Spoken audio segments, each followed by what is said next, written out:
नमस्कार साथियों, आज के इस वीडियो में रस, छंद और अलंकार के ऑब्जेक्टिव क्वेश्चन को पढ़ेंगे। तो क्वेश्चन नंबर 1 है, रसों की कुल संख्या कितनी मानी जाती है? तो रसों की कुल संख्या 9 है। अगला क्वेश्चन है, श्रृंगार रस का अस्थायी भाव क्या है? तो रीति है। वीर रस का अस्थायी भाव है उत्साह। क्वेश्चन नंबर 4 है, करुण रस का अस्थायी भाव है शोक है। हास्य रस का अस्थायी भाव है हास। रौद्र रस का अस्थायी भाव है, तो रौद्र रस का अस्थायी भाव है क्रोध। भयानक रस का अस्थायी भाव है, भयानक रस का अस्थायी भाव है भय। विभत्स रस का अस्थायी भाव है जुगुप्सा। इसका राइट आंसर हो जाएगा ऑप्शन बी।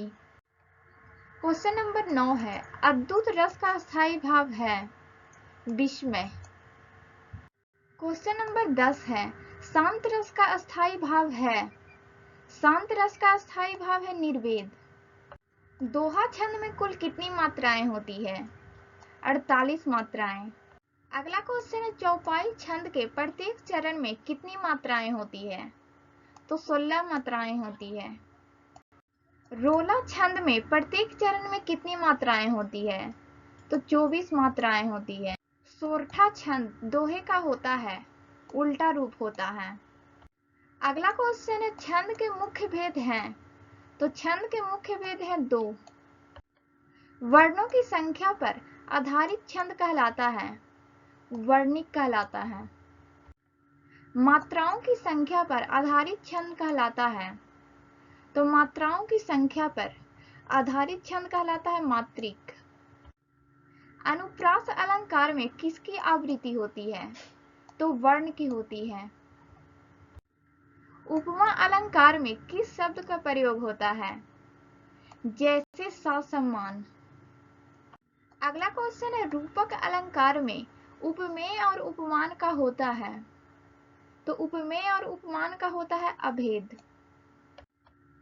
यमक अलंकार में होता है, तो यमक अलंकार में होता है एक शब्द की पुनरावृत्ति, अर्थ अलग अलग।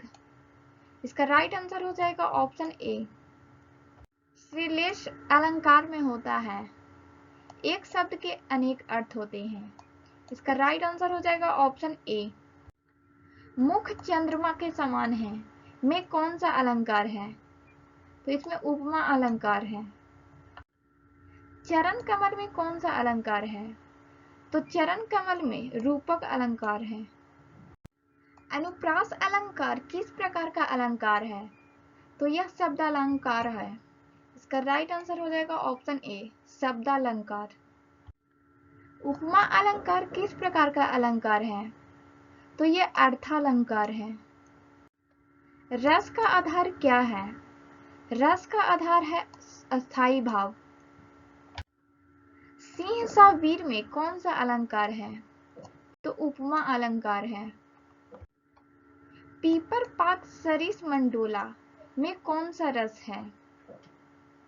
इसमें उपमा अलंकार का प्रयोग है। कनक कनक ते सौ गुनी में कौन सा अलंकार है? तो इसमें यमक अलंकार है। रस सिद्धांत के प्रवर्तक माने जाते हैं। तो रस सिद्धांत के प्रवर्तक माने जाते हैं भरत मुनि। अलंकार के मुख्य भेद हैं। तो अलंकार के मुख्य भेद हैं 2। सा सी सम जैसे किस अलंकार के सूचक हैं? तो ये उपमा अलंकार के सूचक हैं। अगला क्वेश्चन है, छंद के कितने प्रमुख भेद हैं? तो छंद के 2 प्रमुख भेद हैं। अगला क्वेश्चन है, वीर रस का वर्ण कौन सा माना जाता है? तो वीर रस का वर्ण गौर माना जाता है। करुण रस का वर्ण है कपोत। शांत रस का वर्ण है, तो शांत रस का वर्ण है श्वेत। चारों चंद्र की अंचल किरणें में कौन सा अलंकार है? तो इसमें अनुप्रास अलंकार है। दोहा किस प्रकार का छंद है?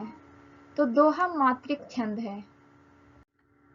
अलंकार शब्द का अर्थ है, तो अलंकार शब्द का अर्थ है आभूषण।